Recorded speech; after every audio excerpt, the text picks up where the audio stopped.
Hello everyone, this is Trisha from HoopDancer Fitness in West Lothian, and I'd just like to welcome you to the first in our beginner series on how to hula hoop. Each week we'll be looking at a couple of different basic hula hoop moves and breaking them down to learn them step by step.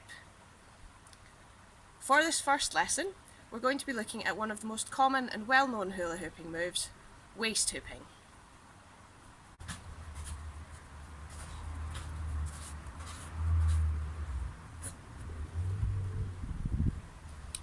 Before we get started breaking this move down into its separate components and practicing it, I just want to have a quick word on the importance of choosing the right size of hula hoop for you.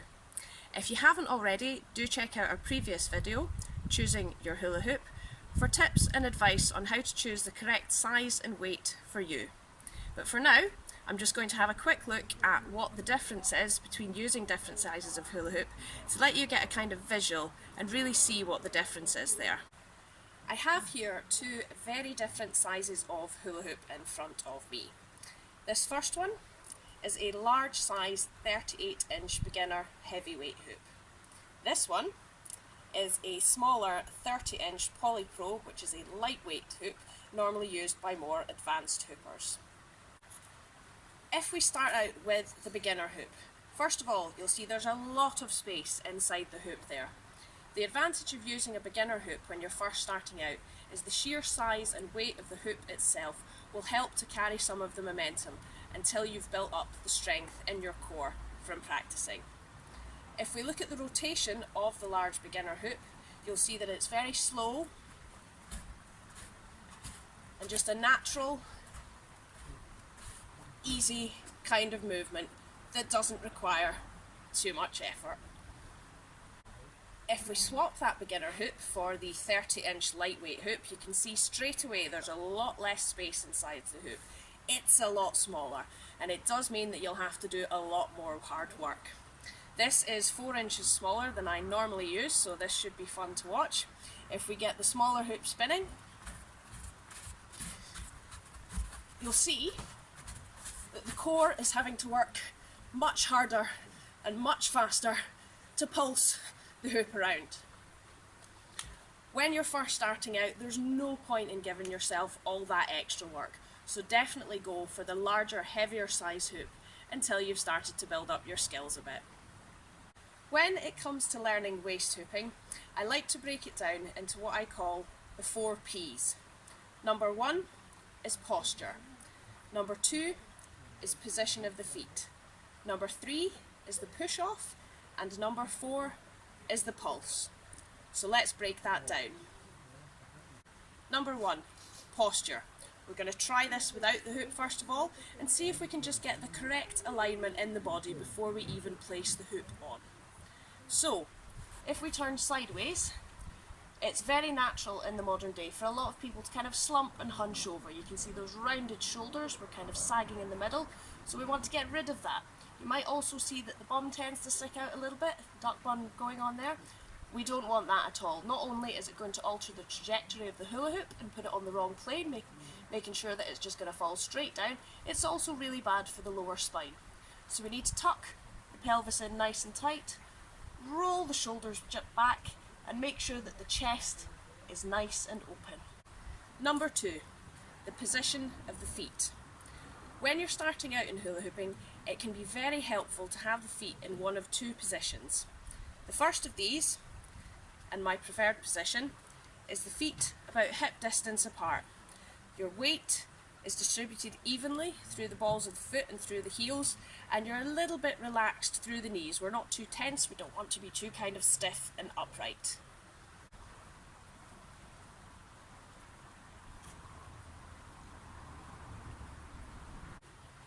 The second option is to place the feet one in front of the other, again relaxed down through the knees, and this position just allows us to use a little bit of a rocking motion once we get the hoop going, which a lot of people can find helpful before they get that pulsing movement going in the abdomen.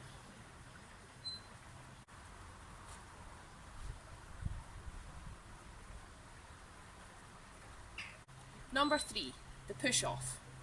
Before we start to hula hoop, we want to position the hoop in the correct place. So at this point, the hoop should be resting on your lower back. You'll be gripping the hoop at the sides, round about 4 o'clock and 8 o'clock, I like to say, if you imagine you're looking down at a giant clock face. The hoop at this point should be on a completely horizontal plane. We don't want to see it kind of dipping down at either side. That's not going to help you. So the push off. This is the move that gets the hoop going and gets it spinning round the waist. For this, I'm going to be using my left hand because the hoop is spinning round to my right. If you are spinning to your left, you would use the right hand. And you'll see I do a very, very gentle push. It doesn't need to be too big at all. You'll see the hand coming in almost towards the stomach, just in a gentle push to get that hoop started. Number 4, the pulse. This is the final element in successfully getting the hoop to continuously rotate around the waist. By the pulse, I am referring to a pushing motion that is coming from the core or the abdomen and is helping to drive the hoop on its path as it goes round and round. So we're starting off with our gentle push off. The hoop is spinning on the waist and we're pushing, we're pulsing. Pulse, pulse, pulse, pulse, pulse, pulse, pulse, pulse. To begin with, when you're working through these moves, you may well find that you just get one rotation and it goes down. Maybe 2 and it goes down.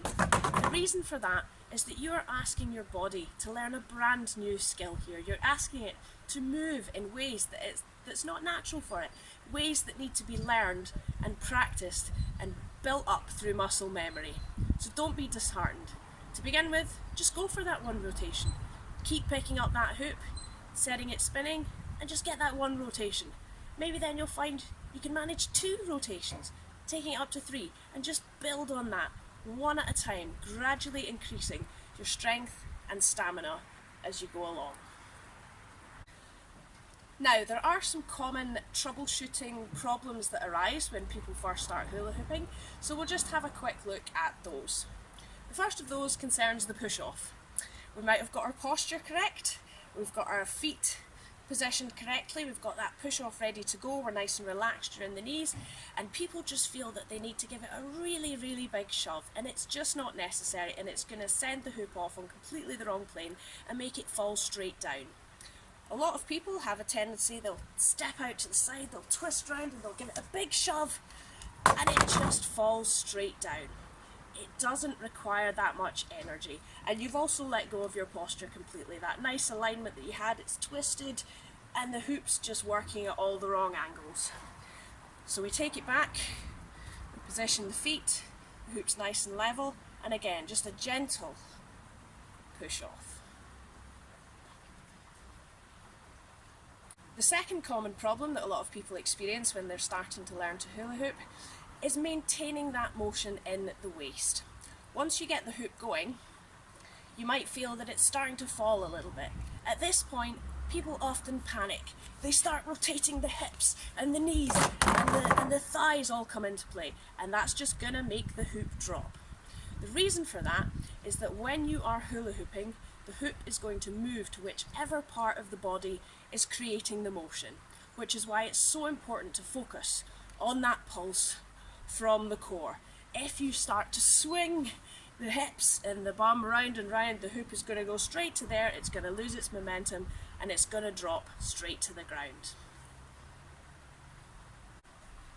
One final thing to consider when waist hooping is what to do with your hands. It's a conundrum. At this point, we're basically focusing on the movement coming from the waist and getting the hoop to do those rotations, so we don't want to be worrying too much about what our hands and arms are doing. At this stage, we basically just want to get them out of the way, so you've got a few simple options for that. Some people like to extend the arms at about shoulder height. It just keeps them nice and up and out the way and not in danger of falling down and making the hoop fall down.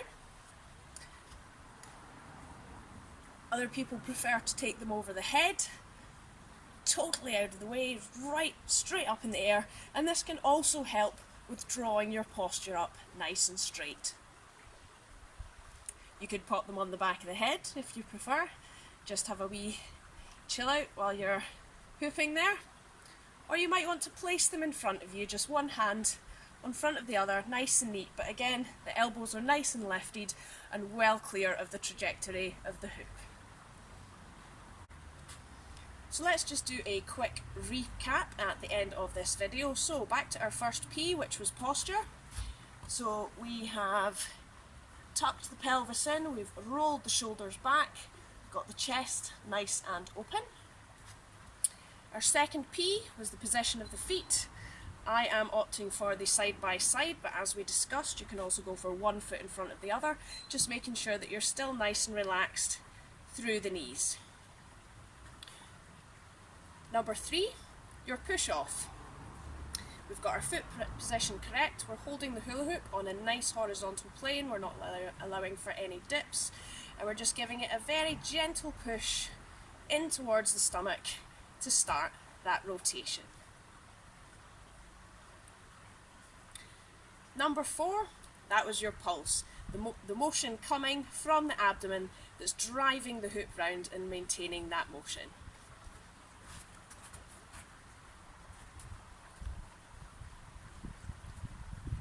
Thank you very much everyone for joining us for this first HoopDancer video beginners lesson. I hope you've enjoyed it. I will be back later in the week with number 2 in our video series where we'll be looking at some basic off-body hand hooping. Until then.